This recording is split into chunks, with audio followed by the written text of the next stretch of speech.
Hi everyone, this is Jim. One of my my YouTube friends rather, challenged me to solve this puzzle recently. This is from Chess24x7. I'll put a link to it in the description of this video.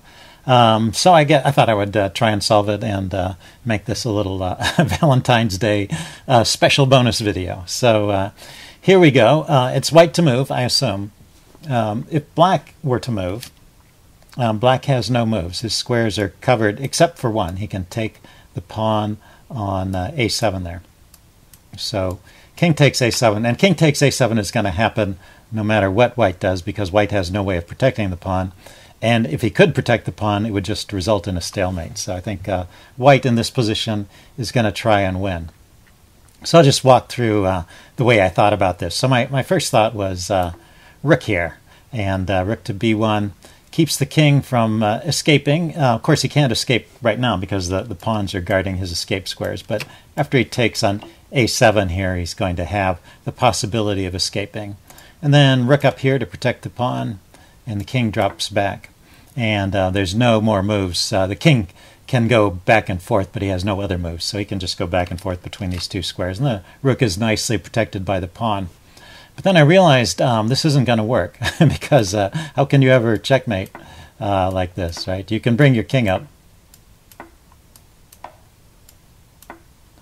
but well, if you move the rook away, the king is going to start escaping, and it's not a neat little solution. So I started thinking about this some more, and I realized if you look at this position after the king takes the pawn. Ignore where I put the rook, because no matter where I move the rook, the king is going to take the pawn. It's his only move. Now the king has, in this position, several squares he could go to, but he can't go to that square, which is important. And he can't go to this square either because it's protected by the pawn. So those moves are out. His only other move is to take another pawn, and you don't want to allow that.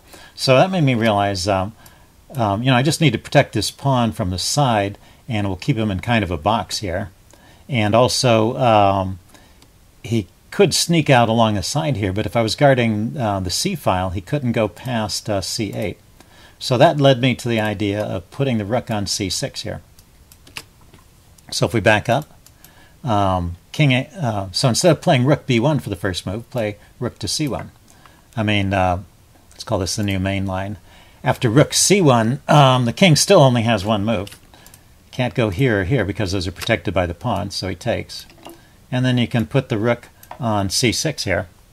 And the king, now you look at all the squares the king has.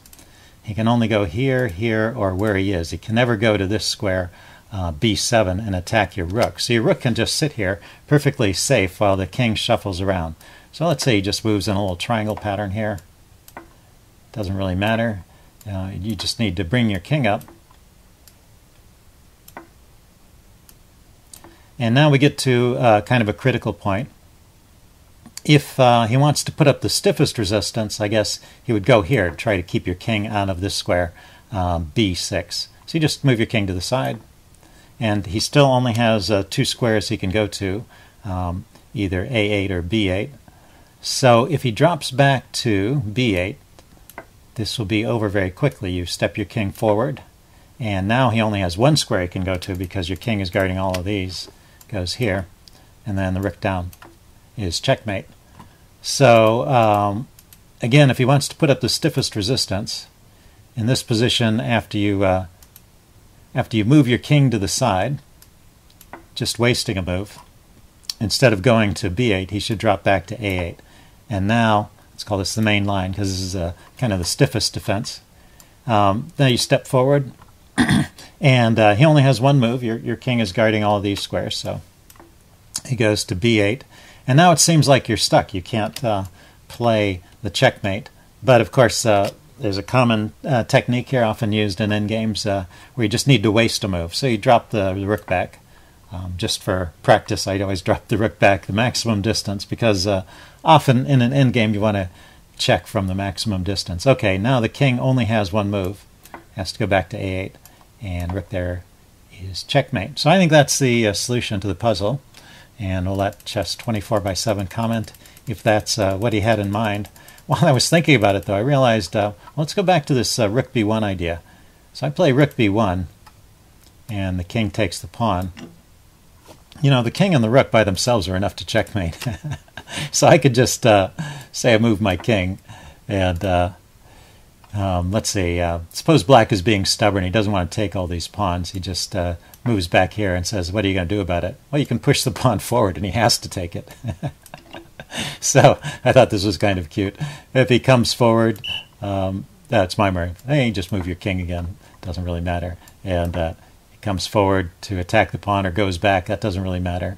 And he runs away. You move the pawn forward, and he runs away. He's trying to drag this out as long as possible. You move the pawn forward. Now he only has one move. He has to take the pawn again.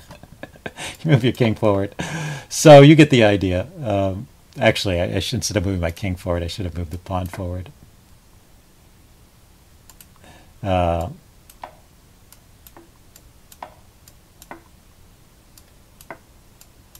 Say we move all the pawns forward.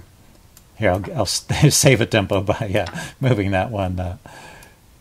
Yeah, and when you have no pawn moves, you can move your king. Eventually, he gets into the position where he has no moves other than to take your pawn. And now you can checkmate with king and rook. So that's not the quickest or most elegant way to win, but that is another solution to the puzzle, I think. So anyway, that's it for this video. Hope you guys enjoyed it. Have a happy Valentine's Day, and I will see you soon. Bye.